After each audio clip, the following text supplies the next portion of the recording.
Yo, what's good, guys? It's Mizzy MMA here. Today, I'm just trying to talk about UFC 317, my opinions on the card, and some of the fights we should make next for some of these contenders. But first, before we even talk about the fights we should make for these for the fighters, we gotta talk about this amazing card. All right, this card. After I watched some of the prelims, and we saw the Talbot fight, which was a good fight, and we saw the Dariush fight. I thought, man, this card's been a little bit disappointing. It's not really living up to the expectations I had. Like, it's been a good fight. It's been an aight card, but this is international fight. Like, it's supposed to be like one of the three biggest fight cards of the year. What the fuck? But man, these last three fights, they really saved it, bro. Like, the main event saved it. First, let's talk about my GOAT, Charles Oliveira getting knocked out. Uh, Not gonna lie, I was like, I was like, I was with some of my friends. We were watching this. I'm like, oh my God. Like, my general reaction was like, bro, I saw this nigga get hit with one right hand. He got hit with one right hand and he fucking fell. And he was knocked out off that right hand alone. Then he hit him with a hook and gets fucking crumbled. And then he hits him with two follow-up shots. I thought Charles Oliveira died. He looked like a deer in headlights. This dude literally looked like he fucking died, bro. I'm not lying, bro. I'm not gonna lie. I thought he might have fucking just been out cold. But luckily, we saw him. He wasn't like dead or anything. But I genuinely thought he was in danger, bro. Because that dude, he got hit once, straight hook, crumbled, two follow up, and he's down. Other than that, I mean, Charles Oliveira did everything right, in my opinion. He got a submission attempt off with the leg lock. He was able to get good position. I think Ilya Taporia realized that, I my ground game's good, but messing around with Charles is not gonna lead to like he could probably pull off a submission he could probably like fluke a submission if I stay there. So he got up, smart, really smart. He waited till the ref stood him up, and then he didn't want to mess with his guard. And then after he stood up, uh, they just went back to fighting. And then after a little bit of time, he lands that straight, boom. Great job. Ilya Taporia, in my opinion, he is going to become the GOAT. I, I I remember when I picked against him, I picked Max Holloway. I think people had a better shot at beating him at featherweight, if being honest with you. I think the only chance he'd have if Volk was able to get a good rematch, but even then, I don't know. He keeps getting better and better after every fight. I don't know. I don't know. It's crazy. Next fight was Pantoja versus Kai Kara France. I obviously picked Pantoja here, and Kai Kara France, I'm not trying to say he's a bad fighter, but he looked worse than I thought he would. But I think that's also due to the fact that Pantoja looked better than ever. Pantoja keeps evolving and keeps getting better. I don't think anybody in flyweight can beat him. Let's keep it a buck. There's only one dude in flyweight that can really beat him, and there's only one guy who can really beat him because if no one beats him, bro, he's gonna have another like Demetrius Johnson type run, dude. All right, this dude's getting better and better. He subbed his last two people. His striking looks cleaner. He outstruck Kai Kara France. I know due to the takedown threat, but still, his striking is still good. Even if he couldn't do takedowns, he still has pretty solid striking. Like it's not. He walks forward. He has a fucking uncrackable chin. So yeah, great job for Pantoja. I like to see him succeed. Do. But that P for P ranking's got to go up, bro. Because this dude keeps running. He's ruling this division with an iron fist, bro. Yeah. And Kai Kara France, he landed some alright shots, but he tried to go for a takedown a couple times, and I was confused. I'm like, dude, you just got controlled in round one for 4.5 minutes. Like, why would you go for another takedown? That doesn't make any sense at all. So yeah, on to the next fight. We have Brandon Royval versus Joshua Van. Now, this is honestly No bullshit, no glaze. This is the best fight I've ever seen in my life. And it genuinely changed my perspective, not just perspective of the card, but my perspective on just MMA in general. I watched two people just fucking go to the middle and throw down for 15 minutes. Like, just imagine Max Holloway and Justin Gaethje for like 15 minutes straight. It wasn't really like that. The final 10 minutes was, I mean, the final 10 seconds were like that. But like, you know what I'm saying? Like, they just niggas just went to the middle and they just started boxing, mixing in kicks, mixing in body shot. Like, dude, Joshua Van, like Royval, kind of just threw hella output. Some of his shots were heavy, but not all of his shots were heavy. He was kind of just throwing some pitter patter stuff, especially in the first round. He was just trying to throw so Joshua Van wouldn't connect bigger, which I guess isn't a horrible strategy. Then he switched up and he started throwing big ass hard jabs. But Joshua Van had no fucking quit. And I'm telling you, bro, Royval and Joshua Van both have insane cardio, insane pace. These guys were fighting. So it was crazy watching this fight. Like, this is one time where I feel like the Joe Rogan glaze. He's like, oh, and they're thrown down again. Like, that's actually deserved. This fight, like, actually deserved every bit of Joe Rogan glaze in it.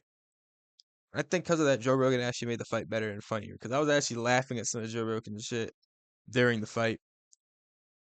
I had a pretty comfortable 29-28 decision for Joshua Van. I could really understand if he went 30-27. But I think I gave Royval the second round because I think he outlanded him a bit. But I don't know because it's hard for me because I feel like in the final seconds, this dude Joshua Van, I think made it so close in the final seconds of the second round. Like he was just throwing fucking so many shots and all of them landed, bro. So I don't know. It's really up to you, your thing. But man, that fight was amazing. I respect Brandon Royval so much for taking the fight, allowing such a legendary performance. When I went to when I was watching the press conference, like I don't watch it live, but when I was rewatching it, they were like, "Man, this is about to be a war. It's about to be a war." I was like, "Yeah, I think it's gonna be an amazing fight." I know it was gonna be fight of the year type fight, but man, if I could ever see the rematch of this in a 5 rounder, holy shit. They gotta do a rematch of this sometime down the line. Like Roy Val's retirement fight versus Joshua. We gotta do that, bro. It would be fucking amazing. I respect the hell out of both Brandon Royval and Joshua Van. Joshua Van is next for the title shot. Very happy about that. You know, Brandon Royval versus Brandon Moreno. Just fucking run it. Do that. Winner against Joshua Van. Or Brandon Moreno versus Cop. Let Royval rest a bit because he just wants to fucking roar. I don't know. It's really up to what the UFC wants to do. But man, there are so many options you can go from here. But man, this fight, for every banger ass fight, there's a snoozer. But Neil Dariush, what the fuck, bro? What is your problem? I mean, not Beneil Dariush, fuck. I mean, Beneil Dariush and Renato Moicano. What the fuck, dude? Dariush looked, he didn't look amazing. He looked alright. Moicano, I am never gonna pick you to win a fight again. You ruined my parlay. I put Van on my parlay. I put Pantoja. I put Taporia. I put Talbot. I bet on Moicano. I'm like, after that first round knockdown, I'm like, all right, bro, maybe this dude can do something. This dude just fucking stood there. Like I know you're gassed, but don't shoot a fucking take. Like it makes you more tired, bro. Like what are we doing? Like simple shit. What are we doing, bro? This is actual horrid fight IQ from Moicano. Never picking this dude to win a fight ever again. Feed him to Joel Alvarez. Feed him somewhere. Feed him to someone. And get this nigga out of the UFC. I'm done. Moicano showed clearly that this dude just is a flukester. He isn't actually entertaining. He's not even that funny, to be honest with you. He's like he says some funny stuff. Like easy money, easy money. His accent's funny. His accent's funny, so I feel like that carries him too much. His accent is funny, so I feel like that carries him. He's not the most funny, but his accent does carry a little bit. And this is the last fight of the main card. We have Peyton Talbot versus Felipe Lima. I'm so happy Peyton Talbot won. I had 29-28 Talbot, but I thought Felipe Lima won the first. But man, after that, this dude Talbot just entered a flow state, brother. The flow state. The strike difference was there. A lot of Talbot's strikes weren't that significant, but this dude hit him a lot more than Felipe Lima did. He had some control time as well. He stood up a couple of times. He didn't want to just sit there in his guard, you know. And it makes sense. Sometimes you just don't want to sit there. So it makes sense. But yeah, I'm glad Payne Talbot won. I think he gets one more good win. Like give him like a Cody Garbrandt or give him someone like that. Give him someone like Cody Garbrandt, you know. Give him one more fight before the end of the year. I think he can fight. Give him a fight on like MSG or like December card, you know, something like that. Something nice, you know. End off the year on a good note, Peyton Talbot. So next year he can start off with a nice little ranked opponent, you know? And we can really start seeing Peyton Talbot. I think Peyton Talbot's got to get his hype back because I was one of the only people that stuck by Peyton Talbot no matter what. Like I'm like, I don't know, bro. We saw him lost, but this dude always improves after every fight. Are we sure this dude isn't gonna improve more? Are we positive? Now on to the prelims. Gregory Rodriguez absolutely fucked Jack Hermanson. Now Jack Hermanson was winning the fight, but then RoboCop just fucked him up, knocked him out, and then stood over his fucking body and just hit him again. Like I just can't. Like I know I'm not a pussy, so I'm not gonna be like, yo, why the fuck did you do that? But like, bro, what the fuck, bro? Like you don't need to do all that, bro. Like it's not necessary. I don't really care like that much. I'm not like gonna glaze RoboCop. Like, oh my god, why'd you do that? But I'm like, bro, that was just hella unnecessary. I'm not gonna lie. I was taking a shit during both the Jose Delgado and Viviane Araujo fight, but Tracy Cortez won and Jose Delgado won as well. I picked Jose Delgado to beat Hyder Emil. This dude just knocked him down and then instantly, and it's alright, bro. Alright. I did watch Terrence McKinney absolutely sub the fuck out of Borshev. I think Terrence McKinney, and I watched the Bedtime MMA video about the card too, and it makes sense. This dude should just become the lightweight version of like Kevin Holland because he has like him crazy sub ability, but he also has good knockouts as well. So he can strike a little bit. He likes to strike a little bit, and he's not a horrible wrestler. He's a little bit better of a wrestler than I would say Kevin Holland is. Kevin Holland isn't a great wrestler. He has good jiu-jitsu. Not a great wrestler. The early prelims, I mean, I know I didn't see any of these fights. I don't really care, but Alvin Hines, fucking goat. I like this fight a lot. They were hella technical. Like they were doing shit. I like it. Alvin Hines was looked like he was gassing. He did the Dricus Duplessis where he looked like he was gassing, but he wasn't gassing out. He did the classic, and then he ended up having looking fresher than Giante Deniz. If I feel like if he didn't eye poke him, he could have maybe gotten a finish because he was able to let him. If he didn't accidentally eye poke him, I think he could have actually, you know, like gotten a finish. I feel like he would have gassed out, but I feel like that extra minute and a half of rest he got really benefited him more. He ended up getting tired again, but still, that gave him enough time to be fresh so he could be vigilant and defend himself. Still, very entertaining fight. I liked it. Nico Price versus Jacoby Smith. This dude, Jacoby Smith, was the biggest favorite in UFC history because he was facing Nico Price. But what the fuck, Jacoby Smith? I know you won very dominantly, but this dude, Nico Smith, was moving like a zombie. You should not have probably, fight should not have gone 9 minutes, and you should not have had this similar of, you know, significant strikes, bro. I know you ended up subbing him, but Jacoby Smith did not look very impressive. He has potential to be really good. He did not look impressive at all. Like straight up. He looked very unimpressive against Nico Price.